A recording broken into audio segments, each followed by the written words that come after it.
또 한 가지를 생각해 보죠. 성경은 모세라고 하는 선지자가 제일 먼저 기록을 했다 그래요. 5권을 기록했는데 모세 5경이라고 말을 합니다. 사도 요한 때까지 AD 100년까지 약 40여 명의 사람들이 성경을 기록을 했어요. 그 성경 속에 3분의 1이 예언이라고 하는데, 여기 전도서 8장 7절에 보면 사람이 장래일을 알지 못하나니 장래일을 가르칠 자가 누구냐. 우리는 미래를 몰라요. 근데 성경에는 예언이 많이 기록되어 있죠. 예언은 사람의 영역이 아닙니다. 자, 누가 미래를 알랴? 빗나간 예언들 그랬는데요. 공기보다 무거우면서 날 수 있는 기계란 불가능하다. 일반인이 말한 게 아닙니다. 영국 왕립연구소 켈빈경이 1895년에 한 말이에요. 왕립연구소 그러면요, 세계에서 머리 좋은 사람들 다 갖다 모아놓은 곳이잖아요. 그러니까 1895년에 말을 했는데 지금 쇳덩어리가 하늘 날고 있죠. 이게 사람의 한계라는 거예요.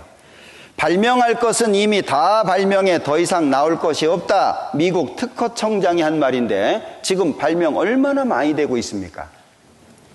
배우가 말하는 걸 듣고 싶어하는 사람이 세상에 어디 있냐? 워너브로더스 회장이 한 말입니다. 지금 배우 보려고 비행기 타고 오잖아요. 손 한번 만져보려고 얼마나 애씁니까?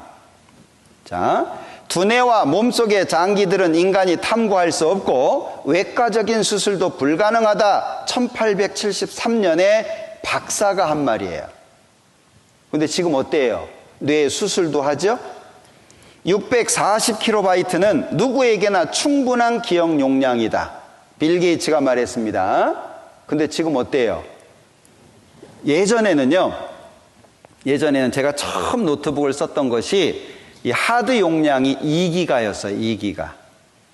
야, 이렇게 넓은 공간에 자료 얼만큼이나 넣겠냐? 2기가. 야, 엄청났습니다. 근데 지금은 2기가짜리 USB 주면 안 받아요. 짧은 시간에 이렇게 바뀌었어요. 자, 미래의 컴퓨터는 적어도 무게가 1.5톤은 될 것이다. 갈수록 컴퓨터가 무거워질 거라고 얘기하고 있는데 지금은 컴퓨터가 점점 기능도 좋아지죠? 가벼워지기도 합니다. 여러분들 들고 다니는 스마트폰이 한 대의 컴퓨터입니다. 인터넷 하죠? 그리고 뭐 경제활동 하지요? 그리고 뭐 페이스북이라든지 뭐 별의별 걸 다 하잖아요. 그리고 물건도 요즘에 당근 많이 하시던데 별걸 다 합니다. 예. 컴퓨터는 기껏해야 전 세계를 통틀어 한 해 5대 이상 팔리지 않을 거다. IBM 회장이 말한 거예요. 지금 얼마나 많이 팔립니까? 그러니까 사람은 말을 할 수 있는데 그걸 실현시킬 수가 없어요. 그래서 사람은 예언이 불가능한 거예요. 자, 흔들리지 않는 그림인데 움직이는 것처럼 보입니다. 자, 출렁거리지 않는데 출렁거리는 것처럼 보이죠? 이런 걸 응용해서 사진을 찍었어요. 착시라고 하죠. 마치 사람을 손바닥 위에 올려놓은 것처럼 찍잖아요. 자, 뭐가 보이시나요? 뭐가 보이죠? 자, 여기 낙타가 보입니다. 색깔이 어떤 색깔이죠? 까만색입니다. 까만색 낙타 보셨습니까? 전 세계 까만색 낙타 한 마리도 없습니다. 그런데 왜 까만색 낙타가 있을까요? 요 하얀색이 낙타고 까만색이 그림자입니다. 하얀 게 낙타고 까만 게 그림자예요. 그림자. 햇빛에 이렇게 비춰져 가지고 그림자가 남은 거예요. 이거 설명을 드려도 아닌데 이런 분들 계시더라고요. 설명을 했는데도. 자, 뭐처럼 보이십니까? 많은 분들이 까마귀라고 그러는데 이 고양이입니다. 응? 이 고양이 눈이잖아요. 고양이가 고개를 이렇게 틀은 거예요. 자, 뭐죠? 앵무새입니다. 진짜 그럴까요? 확실하신가요? 틀림없나요? 아니면 어쩌죠? 이러면 점점 확신이 없어져요. 그게 사람이죠. 자, 바디 페인팅이라고 합니다. 사람에게 어떤 동작을 하게 하고 색을 입혀서 모양을 나타내는 거예요. 우리는 이렇게 연약한 존재입니다. 우주 만물 창조하신 하나님, 우리가 볼 수 있을까요? 불가능합니다. 그래서 하나님이 성경을 주시고 성경 속에 많은 믿을 수 있는 증거들을 제시해 주신 거예요. 자, 만군의 여호와께서 맹세하여 가라사대 나의 생각한 것이 반드시 되며 나의 경영한 것이 반드시 이루리라. 집마다 지은 이가 있으니 만물을 지으신 이는 하나님이시니라. 그리고 증거들을 계속 성경에 주시죠. 은밀히 헛되이 강조되어 있죠. 나는 흑암한 곳에서 은밀히 말하지 않았다. 야곱 자손에게 너희가 나를 헛되이 찾으라 이르지 않았다. 누구나 알 수 있도록 공개되어 있다는 거죠. 드러나 있다는 겁니다. 나 여호와는 의를 말하고 정직을 고하느니라. 누구나 마음만 열면 알 수 있어요. 자, 모세가 기록했다라고 하는 모세오경 5권입니다. 그 중에 창세기 속에 몇 가지를 좀 찾아보려고 그래요. 창세기 속에. 자, 모세가 창세기, 출애굽기, 레위기, 민수기, 신명기 5권을 기록을 했습니다. 이걸 모세오경 이렇게 말을 하죠. 그런데 여기 창세기는 50장까지 있습니다. 그런데 시간적으로 따지면 2000년이 넘는 역사를 담고 있어요. 생각하셔야 됩니다. 그런데 이 창세기 속에는 모세가 없어요. 창세기가 2000년 이상 되는 역사를 담고 있어요. 근데 창세기 속에는 모세가 없어요. 모세가 썼다는데 모세는 출애굽기 2번째 성경 2장에 출생하는 장면이 나옵니다. 그럼 창세기는 어떻게 쓴 걸까요? 뭐 신화나 전설 뭐 이런 거요? 그럼 믿을 수 없어요. 우리나라 옛날 왕들은요, 아마 신비로움을 드러내기 위해서 그랬는지 알에서 태어난 왕들이 꽤 많습니다. 알에서. 네? 근데 무슨 알이냐 물어보면 몰라요. 좌우지간 알인데, 그냥 알인데 무슨 알인지도 몰라요. 그 알에서 태어난 분들이 많은데 증명할 수가 없잖아요. 그런 걸 신화 또는 전설 이렇게 말을 해요. 확인할 수가 없는 거예요. 만약에 성경이 그렇게 기록이 됐다면 우린 성경 믿을 이유가 없죠. 그런데 창세기 속의 내용을 몇 가지 봅니다. 창세기 2장부터 에덴 동산에 관련된 말씀이 나와요. 자, 내용을 잠깐 보죠. 에덴 동산이라고 하는 것이 있었는데, 자, 여기 에덴 동산에 주소가 나왔어요. 강이 에덴에서 발원합니다. 동산을 적시고 거기서부터 갈라져 4근원이 되었습니다. 첫째 강 비손, 둘째 강 기혼, 셋째 강 hit데겔, 넷째 강 유브라데입니다. 4개의 강이 있었다는 거, 이게 에덴 동산의 주소입니다. 그리고 또 한 가지, 이 에덴 동산이 어디에 있었냐? 여기 8절에 보면 여호와 하나님이 동방의 에덴에, 에덴은 지명입니다. 지역 이름이에요. 기쁨이라는 뜻의 지역 이름입니다. 동쪽에 있는 에덴이라는 곳에다가 동산을 창설하셨다, 그 뜻입니다. 그러니까 에덴 동산 그러면 여러 가지가 표현되어 있죠. 자, 우선 그냥 에덴 동산이 있었다라고 말씀하셔도 되는데, 동방에 있다, 강이 있는데 강의 이름을 기록하셨습니다. 강이 흘렀던 지역의 이름도 기록하셨습니다. 그 지역의 특징까지 기록하셨어요. 이게 에덴 동산의 주소예요. 저도 우리 광주교회 올 때 내비게이션에 주소 딱 치니까 나오더라고요. 그거 딱 찍으니까요, 영락 없이 인도를 해요. 자, 주소가 정확하다면 못 찾아갈 이유가 없잖아요. 그래서 에덴 동산을 찾을 수 있었던 거예요.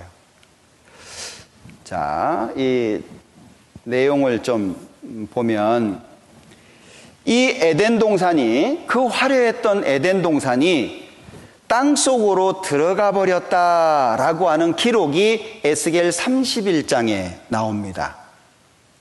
자, 그런데 실제 이 에덴 동산을 가보면 이 성경에서 말씀하시고 있는 내용들이 그대로 보여지고 있거든요. 자, 아수르 동편으로 세 번째, 네 번째 강이 흘렀다 그랬습니다.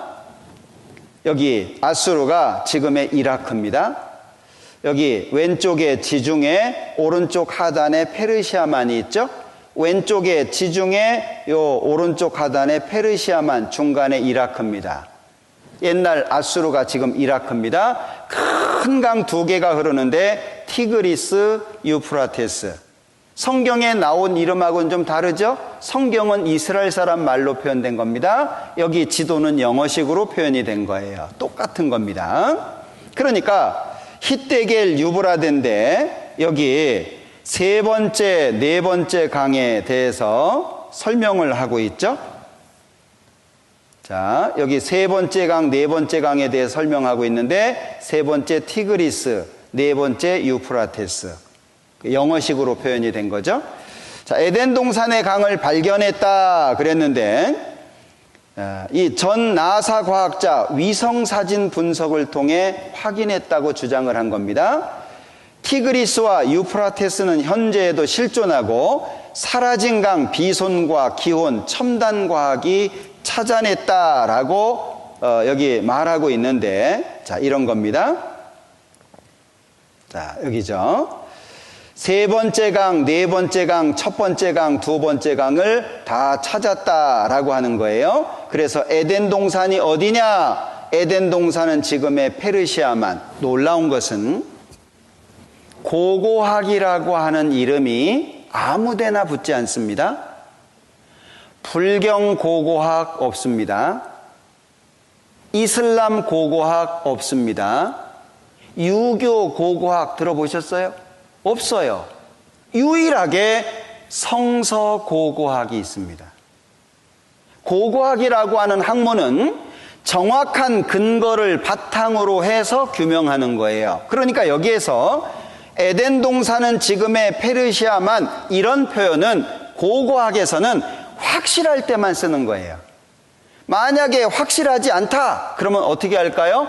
에덴 동산은 지금의 페르시아만으로 추정된다. 페르시아만일 것이다. 이렇게 표현을 합니다. 그런데 에덴 동산은 지금의 페르시아만, 이렇게 확정적으로 말하고 있죠.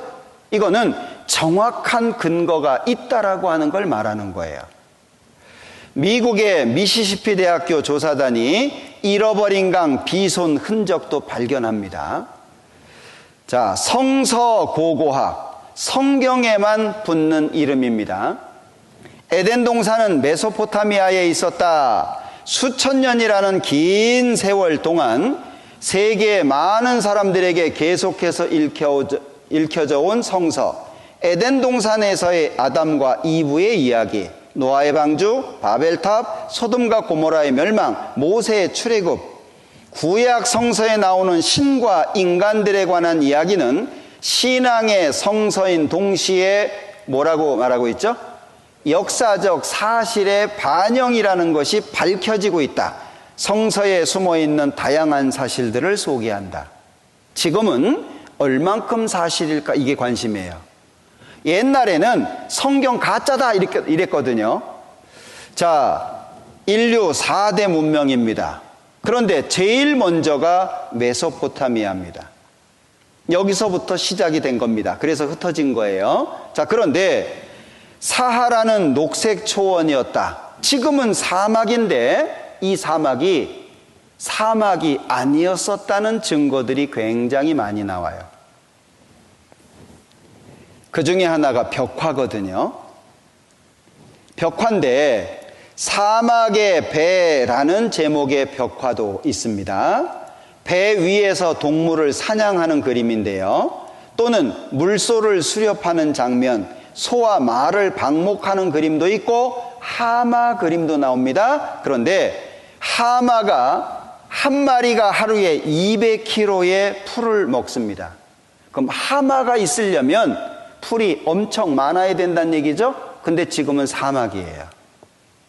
그 사막에서 이런 벽화들이 발견이 된다는 거죠. 사냥을 나가는 그림입니다.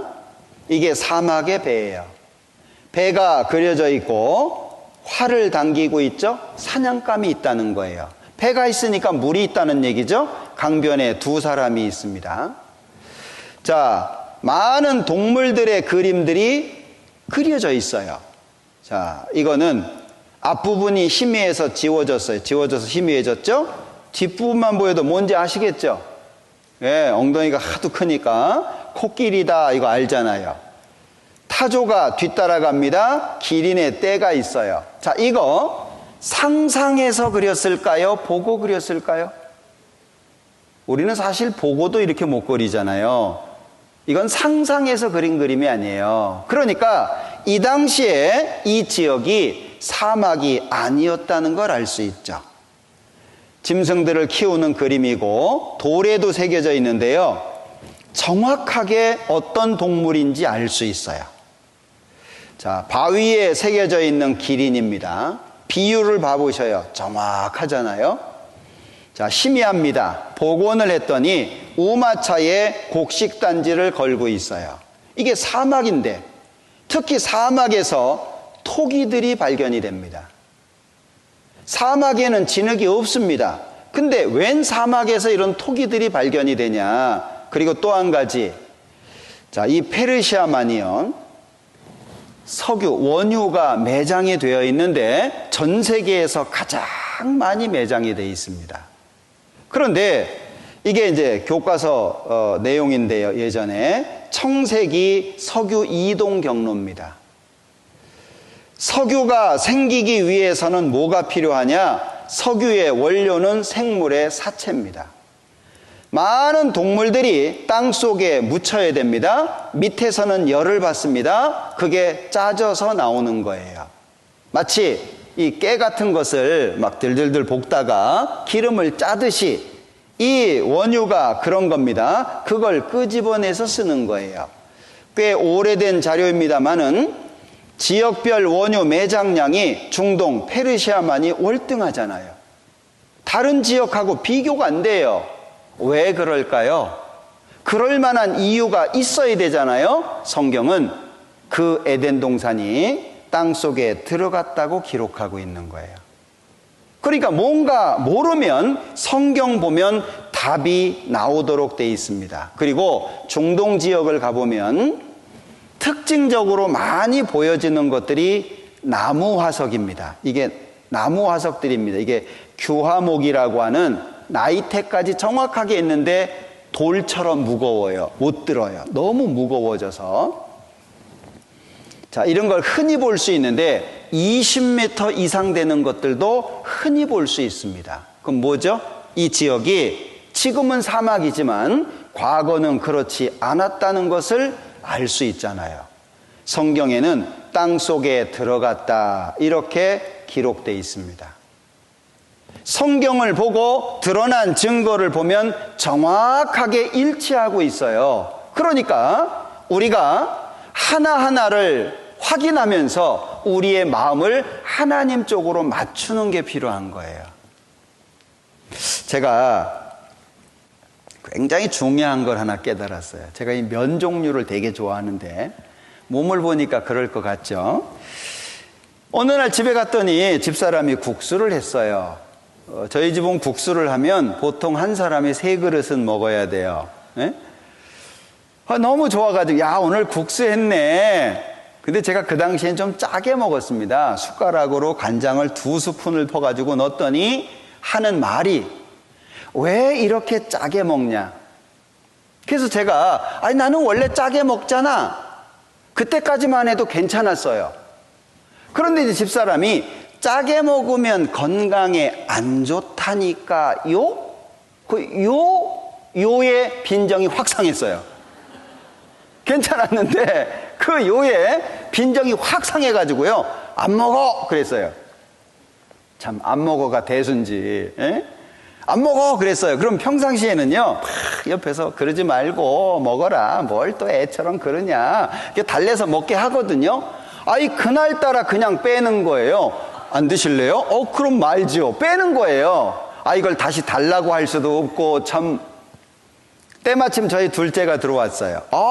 국수네요. 엄마, 이거 내가 먹을까요? 너 먹어. 먹는 모습 침 흘리면서 봤어요. 그리고 쫄쫄 굶었어요. 밤이 돼서 이 배가 꼬르륵 꼬르륵 하는데 저 혼자 라면 끓여 먹기도 참 자존심 상하고, 밤새 꼬르륵 하면서 제가 아주 그냥 처절하게 깨달은 게 하나 있어요. 빈정상해도 먹고 상하자. 일단 배라도 불러야 잠이라도 자죠. 안 먹어 한마디 했다가 나중에 그냥 혼자 밤새 그냥 배고파가지고 하나님 앞에 나오는 게 그와 같아요. 어떨 때는 내 마음도 내가 어쩌지 못할 때가 있습니다. 믿고 싶은데 안 믿어질 때도 있어요. 우리 마음이라는 게 그렇거든요. 꼭 나쁜 마음을 가지고 이거 가짜야, 꽤 맞춘 거야, 나는 절대 안 믿을 거야, 이런 분들도 계시지만, 많은 분들 중에 좋은 마음으로 듣고 싶은데 안 되는 분들도 있어요. 그런 분들은 기도하셔야 돼요. 하나님, 내 마음이 이렇습니다. 내 마음을 좀 도와주십시오. 기도하는 마음으로 말씀을 듣는 게 아주 필요합니다. 그래서 저는 자주 얘기해요. 일단 믿고 보자. 예? 빈정상해도 일단 먹고 빈정상해야지. 이거 쫄쫄 굶어가면서 너무 힘들더라고요. 제가 아주 처절하게 밤새 깨달은 거예요. 믿음이 그와 같아요. 내가 믿음을 가질 수 있도록 도와달라고 기도하는 것도 필요할 거예요. 자, 또 한 가지를 보죠. 자, 노아라는 사람이 창세기 6장부터 이렇게 기록이 되어 있습니다. 그런데 이 노아와 관련되어 있는 내용 중에 이 노아가 살던 시대가 아주 악한 시대라고 되어 있어요. 여호와께서 사람의 죄악이 세상에 관영함과 그 마음의 생각의 모든 계획이 항상 악할 뿐이다 그랬죠. 아니, 그 마음의 생각의 모든 계획이 항상 악하니까 얼마나 많은 죄가 나왔겠어요? 그러니까 죄악이 세상에 관영하다 그랬는데, 이 관영이 뭐와 같으냐면, 우리 어머님들 쓰레기 봉지 생각하시면 쉬울 것 같아요. 쓰레기 봉지 묶을 때 어떻게 묶으세요? 수월하게 묶어지지 않죠? 바들바들 떨면서 막 늘어뜨려가지고 당겨가지고 안 끊어질 정도의 선에서 부들부들 떨면서 묶어야 돼요. 간신히. 그럼 성취감이 있죠. 드디어 묶었어. 그 상태로 버리지 않습니다. 또 사이사이를 침투시킵니다. 이것저것을 집어넣습니다. 그러다 보면 이제 옆구리가 툭 터지죠. 그럼 어떻게 합니까? 테이프 바릅니다. 그래서 테이프가 발명된 것 같아요. 그 상태가 관영입니다. 더 이상 늘 수가 없어요. 그게 노아 시대 때의 모습이죠. 하나님이 속상하셨어요. 마음에 근심하시고 심판을 작정하셨습니다. 그 당시에 노아가 있었던 거예요. 그런데 이 노아는 하나님을 잘 믿는 사람입니다. 그래서 하나님이 노아에게 잣나무로 방주 만들어라. 이 방자가 모방자입니다. 엔진이 있어서 어디를 여행하는 배가 아니고요, 하나님이 물로 심판하실 때 떠 있는 목적이에요. 그러니까 사각, 각진 배다, 이제 그런 얘기죠. 여기 방주 사이즈가 나옵니다. 제도는 이러하니 장이 300규빗, 광이 50규빗, 고가 30규빗이며, 그러면 여기 넓이가 50이잖아요. 길이가 300입니다. 그럼 5, 6, 30, 6대 1의 비율이에요. 배가 가장 안정적으로 떠 있을 수 있는 비율이래요. 근데 보세요. 이걸 누가 썼다고요? 모세가 썼대요. 모세는 잊지도 않았어요. 잊지도 않은 모세가 어떻게 이렇게 정확하게 기록할 수 있죠? 대충 말할 수는 있잖아요. 뭐 그럴 거야. 그럴 수도 있었어. 예전에 그랬을걸? 근데 그게 아니죠. 아주 정확하게 기록하고 있습니다. 잊지도 않은 모세가. 첫날, 어제죠? 성경 어떻게 기록됐는지 말씀드렸죠. 예, 성령의 감동을 입은 사람들이 하나님께 받아서 말한 거다. 말씀하신 것을 그대로 기록했으니까 기록한 사람의 지식, 기록한 사람의 경험과 사실 별개라는 거죠. 말씀하신 대로 기록하면 되는 것이니까. 자, 그게 성경이라는 겁니다. 홍수가 시작이 됐어요. 방주를 만들었습니다. 홍수가 시작됐는데 40일 동안 비가 왔습니다. 결국에 방주가 땅에서 떠올랐고 그리고 천하의 높은 산이 다 덮였습니다. 그러면 방주에 타지 못한 사람들은 어떻게 됐을까요? 다 죽은 거예요. 땅 위에 움직이는 생물이 다 죽었으니 곧 새와 육축과 들짐승과 땅에 기는 모든 것과 모든 사람이라. 육지에 있어 코로 생물의 기식을 호흡하는 것은 다 죽었더라. 코로 숨 쉬는 건 다 죽었다, 이제 그런 얘기거든요. 자, 그리고 물이 땅에서 물러가고 점점 물러가서 계속 물이 차 있으면 방주 안에 있는 노아 가족들도 그렇고 동물들도 죽어요. 계속 거기서 살 수가 없잖아요. 그래서 물을 땅에서 물러가게 해주셨는데 7월 곧 그달 17일에 방주가 아라랏산에 머물렀다. 그러면 창세기 6장부터 9장까지 나와 있는 이 홍수 사건이 사실이라고 하는 것을 확인하려면 두 가지만 확인하면 되죠. 방주가 아라랏산에 있냐? 두 가지죠. 아라랏산이 있냐? 방주가 거기 있냐? 이것만 확인하면 사실이라고 하는 것을 금방 알 수 있어요. 특히 시편 104장에 보면 옷으로 덮음같이 땅을 바다로 덮으심에 물이 산들 위에 섰더니 주의 견책을 인하여 도망하며 주의 우레소리를 인하여 빨리 가서 주의 정하신 처소에 이르렀고 산은 오르고 골짜기는 내려갔나이다. 물이 빠지면서 여기 산은 오르고 높은 산이 생기고 골짜기, 깊은 골짜기가 생겼다라고 말씀하고 있거든요. 그런데 이것이 전 세계에서 그냥 보입니다. 우물 안에 개구리가 되지 않기를 바랍니다. 내가 가지고 있는 작은 지식이 전부라고 생각 안 하시기를 바랍니다. 내가 틀린 것이라면 고쳐야 될 것이고 내가 잘못된 것이라면 옳은 것을 받아들일 수 있는 마음을 가지셔야 돼요. 사람이 나이가 들어가면 마음이 넓어져야 정상이잖아요. 사람이 나이가 들어가면 많은 경험으로 인해서 더 마음이 부드러워져야 되는 게 정상이잖아요. 근데 그렇지 않습니다. 사람이 아주 나쁜 마음이 있어요. 저쪽에서 두 사람이 얘기하고 있어요. 둘이 얘기하면서 가끔 저를 힐끗 쳐다봅니다. 그럼 무슨 생각할까요? 저것들이 내 얘기를 하고 있네? 이 생각이 들어요. 그래서 몰래 뒤로 갔어요. 몰래 뒤로 가서 무슨 얘기 하나 들었습니다. 근데 저하고 아무런 상관없는 얘기예요. 그럼 어떻게 생각해야 돼요? 아, 내가 잘못 생각했구나. 이게 정상이잖아요. 근데 그렇게 생각 안 합니다. 야, 이것들 눈치 빠르네. 언제 주제를 바꿨지? 사람 마음이 그래, 사람 마음이. 그러니까 하나님의 말씀 앞에 나와서도 이 마음이 바르게 작동되는 게 쉽지 않다 그 얘기예요.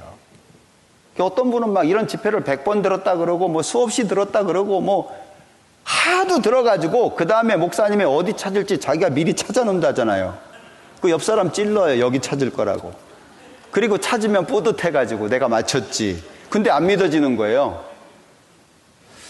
우리 겸손한 마음으로 기도하셔야 됩니다. 제가 많은 증거들을 보여드리려고 하지만 사실 많은 증거 때문에 믿어지는 게 아니에요. 우리의 마음이 하나님 편으로 열리잖아요. 하나님이 믿어지게 도와주시는 거예요.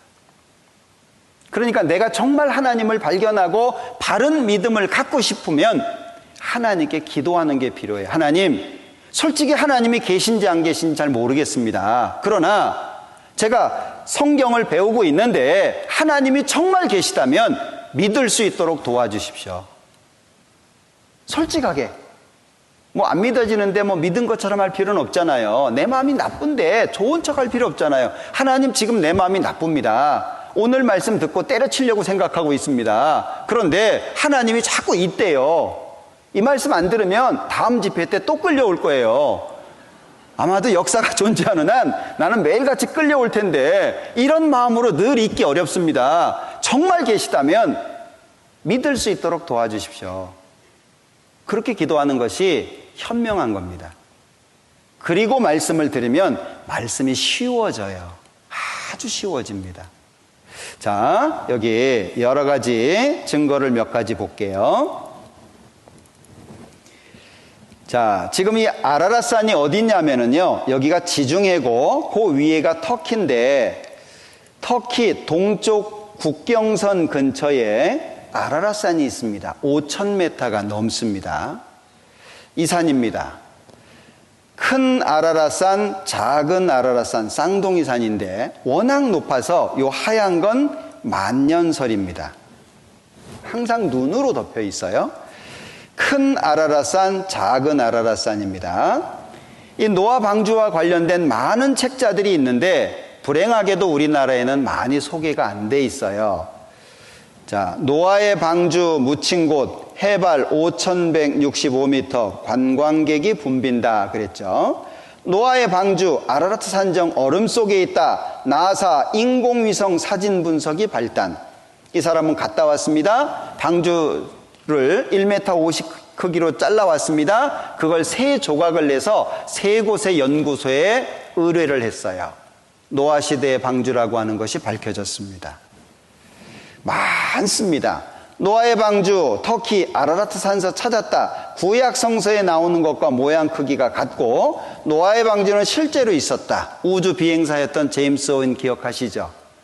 이 아라랏산 갔다 오고 나서요, 서울의 여의도 광장에서 성경 사실이라고 외치고 갔어요.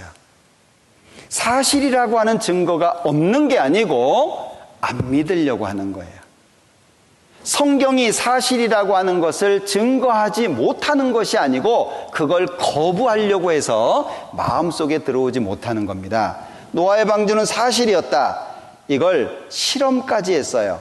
우리나라 해사기술연구소에 의뢰를 해가지고요, 모형 실험을 한 겁니다. 그랬더니 30m 파고 걷던 빈틈없는 설계입니다. 이 창세기 6장부터 9장까지 누가 썼다고요? 모세가 썼다고요. 자, 2009년도 7곳의 공간을 보고 옵니다. 여기에서 가지고 온 것을 홍콩에 박물관을 만들어서 전시하고 있죠. 성경이 사실입니다. 자, 그런가 하면 미국의 그랜드 캐년이라고 하는 곳에 가면 이런 지층, 요 작은 사진을 확대해 놨습니다. 이 지층을 볼 수 있어요. 요 지층, 요 아래는 그냥 바위 덩어리입니다. 안반입니다. 위에는 퇴적층이라고 해서 이 시루떡처럼 이렇게 쌓여져 있어요. 이걸 퇴적층이라고 하는데 화석은 요 위에서만 나옵니다. 자, 여기 경계가 이렇게 돼 있죠. 위에는 층층이 쌓여져 있어요. 화석이 어디에서 나오냐? 화석은 여기에서만 나옵니다. 아래서는 안 나옵니다. 이 경계면을 볼 수 있어요. 완전히 다르죠. 그래서 여기를 부정합이라고 말하잖아요. 둘이 안 어울려요. 위아래가 전혀 안 어울려요. 이런 지층을 볼 수 있는 곳이 그랜드 캐년인데 여기가 홍수, 노아 홍수 사건을 볼 수 있는 지역이라고 말해요. 이 퇴적층이 그랜드 캐년, 말 그대로 대협곡인데요. 길이가 450km 전후입니다. 폭이 콜로라도라는 강이 흘러요. 강 폭이 짧은 곳 6km, 먼 곳 30km예요. 강 폭이 30km짜리 보셨습니까? 어마어마합니다. 평균 깊이가 1600m예요. 엄청납니다. 그런데 이 퇴적층이 450km가 일자예요. 무슨 얘기죠? 긴 시간이 걸린 게 아니라는 거예요. 오랜 시간이 걸리면 주저앉고 막 이래가지고 지층이 일자가 될 수가 없어요. 자, 여긴데 여기에 강이 흘러요. 강이. 콜로라도. 그런데 강폭은 어떻죠? 상상할 수 없을 정도로 큰 거예요. 이건 비행기에서 찍은 겁니다. 제가 덴버라고 하는 곳에서 LA 쪽으로 가다가 우연히 창밖을 보니까 이 모습이 있어서 찍었는데, 자, 여기 물이 여기까지 있었죠? 줄어서 여기 있습니다. 강이 지금 여기 흘러요. 자, 여기 봐요. 물이 여기 흐릅니다. 강폭이 얼만큼이죠? 어마어마한 거예요. 이 비행기에서 봐야 제대로 볼 수 있습니다. 그러니까 많은 물이 쓸려 내려간 흔적인데 이게 몽골에도 있더라고요. 몽골 특징 아시죠? 바다가 없는 나라예요. 사면이 다 육지입니다. 그런데 여기 가잖아요. 그러면 그랜드 캐년과 같은 흔적이 그대로 보여집니다. 많은 물이 흘러내려가면서 쓸려 내려간 흔적이 그대로 있어요. 이게 어느 한 지역에서만 나오는 게 아닙니다. 볼리비아라고 하는 나라에 가면 우윤이라는 사막이 있어요. 여기 높이가 나오죠? 4,000m 가까이 돼요. 근데 여기가요, 다 소금이에요. 얼만큼 이게 면적이 넓으냐 하면은요, 여기 하얗게 여기 보이셔야 되는데, 여기 아프리카 땅이네. 하얗게 보이셔야 되는데, 여기 하얗게 점처럼 보이시나요? 여기가 우유니 사막입니다. 지금 여기를 4,227km 위에서 보는 거예요. 4,000km 위에서 거의 한 4,200km, 300km 되는데요. 거기서 내려다보는데 보이는 거예요. 어마어마하게 넓습니다. 여기 가이드 없이 가면 길 잃어버립니다. 여기에 물고기 섬이라고 하는 섬이 하나 있어요. 그런데 그 섬에 가서 보면은요, 사실 뭐 소금 보여드리려고 한 건 아닌데, 이게 소금 호텔입니다. 벽 소금, 테이블 소금, 의자 소금, 뭐 침대 소금, 바닥 소금, 다 소금이에요. 소금 두께가 1m에서 120m까지 있어요. 엄청납니다. 그런데 소금보다 더한 게 있어요. 이거 보여드리려고 하는 거예요. 자, 여기 물고기 섬이라는 이름을 가진 이곳에는 수천 수백의 선인장들이 산호화석에 뿌리를 내린 채 살아가고 있어요. 어디에 뿌리를 내려요? 산호화석에. 산호가 어디서 살죠? 산호가 수학여행 왔다가 길을 잃어가지고 여기서 화석된 건 아닐 테고, 이런 흔적들이 보이는 거예요. 이게 다 산호인데 잘 안 보이실까요? 자, 이게 다 산호입니다. 가까이에서 보면 산호라는 걸 알아요. 여기는 확실하죠? 요건 바위고 요건 산호입니다. 한두 개가 있는 게 아니에요. 물고기 섬이라는 섬 전체가 산호로 뒤덮여져 있어요. 근데 여기가 해발 4,000m 가까이 되는 곳이에요. 이게 어떻게 가능하죠? 아까 시편 104편 읽어드렸죠? 산은 오르고 골짜기는 내려갔나이다. 융기라고 하죠. 이 지구의 변화가 온 거예요. 높은 산이 생기고 깊은 골짜기가 생기고, 그러면 볼리비아 이 우유니 사막은 바다가 들려 올려진 거죠. 이런 것들은 얼마든지 볼 수 있습니다. 자, 여기 화석 같은 경우에도요. 자, 이거 이집트에서 찍은 거예요. 자, 어떻게 하면 조개가 바위 속에 들어갈까요? 바위를 막 캐내고 거기다가 조개 집어넣을까요? 조개의 모습이 선명합니다. 그죠? 바다가 들려 올려지면 아주 쉬워요. 성경에 답을 써놨잖아요. 산은 오르고 골짜기는 내려갔나이다.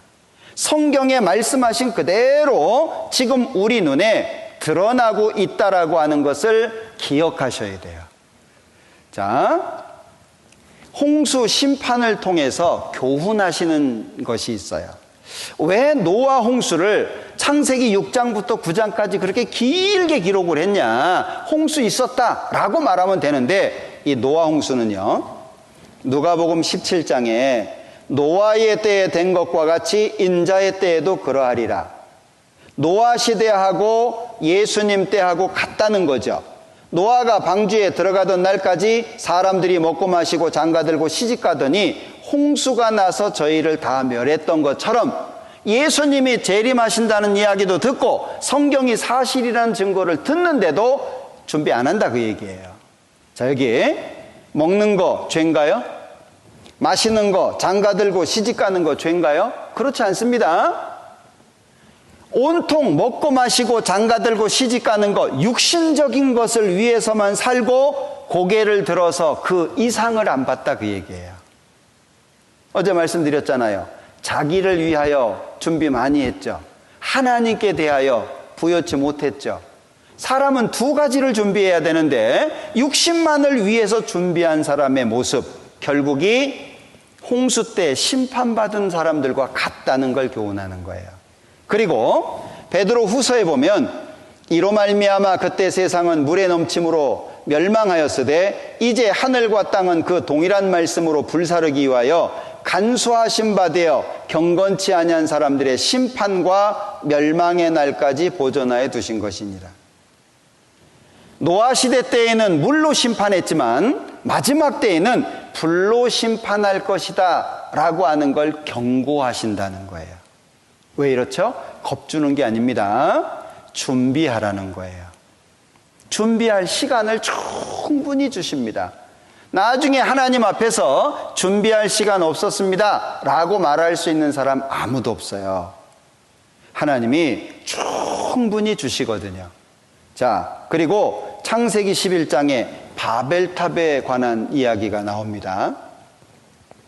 신할평지, 동방으로 옮기다가 신할평지를 만납니다. 벽돌로 돌을 대신하고 역청으로 진흙을 대신해서 성과 대를 쌓습니다. 하나님께서 못 쌓도록 방해를 하셨어요. 언어가 혼잡이 된 거죠. 왜? 우리 이름을 내고 하나님 없이 우리끼리 잘 살아보자. 이게 바벨탑 사상입니다.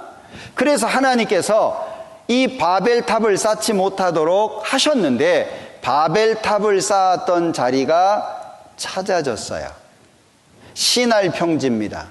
어딘지 찾아냈습니다. 거기 가보니까 벽돌의 역청, 흔적이 그대로 남겨져 있습니다. 기록은 사라지고 그림자만 남아 바벨탑에 터가 남겨져 있는데 아직도 이 주변에 있는 사람들은 여기에서 벽돌 꺼내가지고 건축 재료로 씁니다. 벽돌이 아직도 얼마나 많이 남겨져 있는지 아직도. 자, 정말 성경에서 말씀하시고 있는 내용들이 그대로 이루어지는 걸 볼 수 있어요. 그리고 창세기 19장에 소돔과 고모라와 관련된 말씀이 나오는데 소돔이라고 하는데요. 성경에 남색하는 자, 남자 창기가 나와요. 미동이라 그러거든요. 미동. 그 미동이 소도마이트라고 기록되어 있어요. 이 도시 자체가 이게 막 아주 문란한 도시입니다. 동성연애가 꽉 찬 도시예요. 그러니까 소돔 그러면 죄악의 도시. 그만큼 죄가 많아서 하나님이 심판을 하셨는데 방법이 좀 독특해요. 유황과 불을 비같이 소돔과 고모라에 내리셨는데 어디에서요? 하늘에서요. 우리 지식으로 이해가 안 돼요. 하늘에서 어떻게 유황이 떨어지냐? 어떻게 불이 떨어지냐? 비같이 이해가 안 돼요. 그런데 문제는 그렇게 해서 망한 도시거든요. 그 도시를 찾아냈습니다. 여기 성서의 세계, 기적의 무대는 정말로 존재하였다라고 말하고 있죠. 구약 성서에는 신에 의한 여러 기적이 기록되어 있다. 이 신화적 사건들은 가공의 이야기가 아니라 실제의 역사적 사실에 입각한 것이다. 에덴 동산, 노아의 방주, 모세의 홍해의 기적 등 성서에 나타난 신과 인간의 웅장한 이야기의 무대를 찾아가 보자. 진짜라는 거예요. 왜? 근거가 명확하니까. 성경 속 기록 정확성 높다. 고맙지만 이거는 안 믿는 사람 입장이죠. 증거가 계속 나와요. 사실일 것 같네? 우리 마음이 어떻게 돼야 되죠? 사실이구나. 이렇게 돼야 되는데 우리의 마음은 시간이 좀 걸리는 것 같아요. 성경 기록 사실에 가깝다. 계속 발굴됩니다. 소돔 고모라 정말 있었다. 소돔과 고모라성 찾았다. 소돔과 고모라 토판도 발견됐어요. 역사적인 기록도 나왔습니다. 소돔과 고모라 사해 인근에 실제한다. 자, 실제 다 찾았습니다. 완전히 불탄 도시예요. 색깔이 달라요. 여기 아치형 문인데 완전히 불탄 흔적을 그대로 가지고 있습니다. 특징이 뭐냐? 이 성벽이 이렇게 막 누가 이렇게 휘 저어 놓은 것처럼 이런 흔적들이 있거든요. 이게 아주 뜨거운 열에 의해서 불태워질 때 나타나는 흔적이래요. 아주 뜨거운. 그런데 이 흔적이 그대로 나타나고 있고, 또 한 가지는 유황이 곳곳에 박혀 있는 거예요.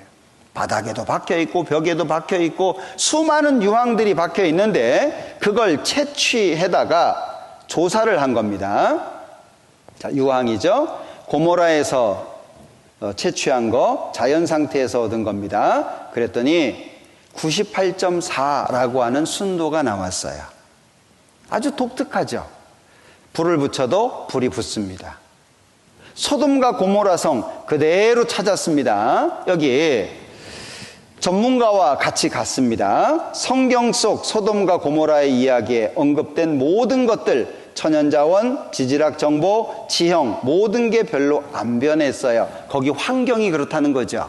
오래도록 보존될 수 있는 환경이라는 거예요. 그래서 벽에서 유황을 채취합니다. 흔히 볼 수 있어요. 한참 찾아야 되는 게 아니고 흔히 볼 수 있습니다. 순수한 유황입니다. 순도가 매우 높은 거죠. 그렇군요. 이 벽 전체에 다 있나요? 이 벽뿐만 아니라 이 지역 전체가 유황 천지입니다. 이 전체가 유황 천지다. 자, 그런가 하면 소돔과 고모라 지층을 본 거예요. 그랬더니 불의 탄 층이 둘인데 여기처럼 숯덩어리가 흙 속에 있어요. 이 숯은 지붕을 받치고 있던 나무가 탄 것일 거예요. 이 층은 20 내지 30cm 두께인데 그 밑에 훨씬 뜨거운 층이 있죠. 자, 흰색일수록 더 뜨겁죠. 그렇죠. 그게 재입니다. 상상되세요? 위에 흙이 있어요. 흙을 파내려 갔습니다. 그랬더니 까만 층이 나와요. 20 내지 30. 그리고 그 아래층에는 하얀색 층이 나와요. 완전히 타버린 하얀색 재가 나오는 겁니다. 그게 소돔과 고모라에 쭉 깔려 있는 거예요. 그럼 작은 화재가 아니라 모든 걸 태운 큰 불이었군요. 지금까지 결과로는 이 도시 곳곳에 그런 증거가 나왔죠. 이 도시 전체가 화재로 완전히 파괴됐다는 뜻이군요. 다 찾아냈습니다. 그러니까 사람들이 거짓이라고 말할 수 있는 모든 내용들이 정확하게 증거로 드러나게 되죠. 그러면 보셔요. 확실한 증거일수록 확실한 믿음일 수 있어요. 저는 사내 아이가 셋이 있습니다. 지금은 뭐 저보다 다 크지만 아이들이 어렸을 때 집에 가보잖아요. 난장판이 돼 있습니다. 그럼 셋을 불러 세웁니다. 1번, 네가 그랬냐? 아니요. 2번, 그럼 네가 그랬냐? 아니요. 3번, 그럼 네가 그랬냐? 아니요. 집안에 셋밖에 없는데 셋 다 아니래요. 그래서 하나하나 묻습니다. 솔직하게 말해라. 솔직하게 말하면 벌이 적어질 수도 있고 용서해 줄 수도 있어. 네가 그랬지. 그러면 그 다음부터 말이 흐려져요. 아닐걸요? 아니어야만 돼요. 말이 흐려져요. 그런데 확실하잖아요. 그러면은요, 울면서 항변합니다. 아니라니까요? 그리고 막 항변을 해요. 확실할 때는 증거가 확실하다. 그러면 그 위에 뭐가 확실하게 세워지죠? 믿음이 확실하게 세워지는 거예요. 그러니까 사실을 확인하는 이 작업이 얼마나 중요한지 모릅니다. 시편 44편에 내가 옛날 백성을 세운 이후로 나처럼 외치며 고하며 진술할 자가 누구냐? 있거든 될 일과 장차 올 일을 고할지어다. 여러분들, 성경에는 들을 귀 있는 자는 들을지어다, 이런 표현들이 많이 나와요. 잘 알아들을 수 있도록 마음을 다스리는 게 굉장히 중요합니다. 성경은 어렵기도 하고 쉽기도 합니다. 마치 뭐와 같으냐면 배를 타고 가는데 돛을 펼쳐서 바람을 받으면 쉽게 가죠. 근데 노를 저으면 어쩔까요? 얼마나 어렵겠어요. 똑같은 성경인데 어떤 사람에게는 만나가 되기도 하고 어떤 사람에게는 박한 식물이 되기도 해요. 그 만나가, 성경에 나오는 만나가 꿀 섞은 과자 맛이라 그랬어요. 어떤 사람에게는 달콤해요. 어떤 사람에게는 아주 박한 식물이 되는 겁니다. 그게 마음과 관련이 돼 있어요. 하나님이 계속 우리 마음을 두들기는 겁니다. 내 말이 반석을 두드려서 깨부시는 방망이 같지 않냐? 라고 말씀하고 있어요. 자, 이사야 48장에 보면 그러므로 내가 이 일을 옛적부터 내게 고하였고 성사하기 전에 그것을 내게 보였다. 미리 말했다, 그 얘기죠. 그렇게 안 했으면 내 말이 내 신에 행한 바요 내 새긴 신상과 부어 만든 신상에 명한 바라 하였으리라. 하나님께서 미리 말씀하시지 않았다면 이거 우연이야, 저절로 된 거지, 아니야, 내가 믿는 신이 그렇게 한 거야, 이렇게 말했을 거다, 그 얘기예요. 그러니까 성경에서 말씀하시는 믿음은 보고 믿는 거예요. 믿을 만한 증거를 보고 믿는 걸 말합니다. 자동이 아니고 수동이에요. 믿습니다 해서 믿어지는 게 아니고 믿을 수 있는 증거를 통해서 믿어지는 거죠. 그게 요한복음 19장에서 말씀한 거예요. 이제 일이 이루기 전에 너희에게 말한 것은 일이 이룰 때에 너희로 믿게 하려 함이라. 그러면 미리 말했죠?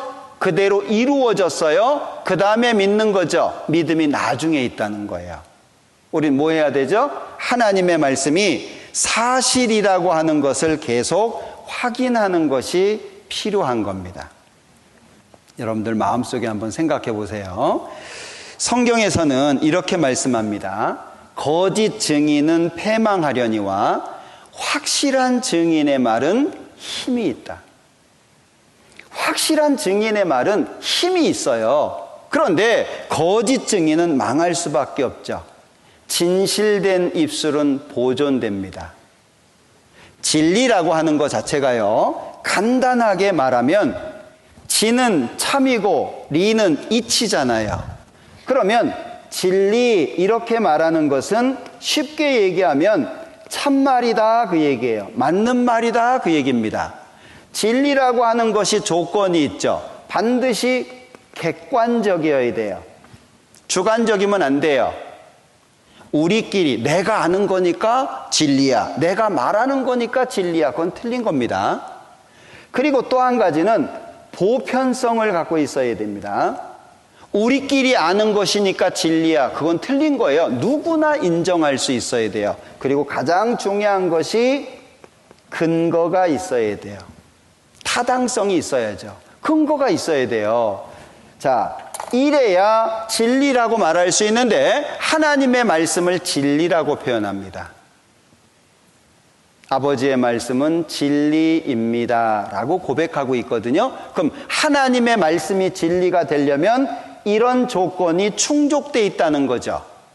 그러니까 너희는 여호와의 책을 자세히 읽어보라고 권하는 거예요.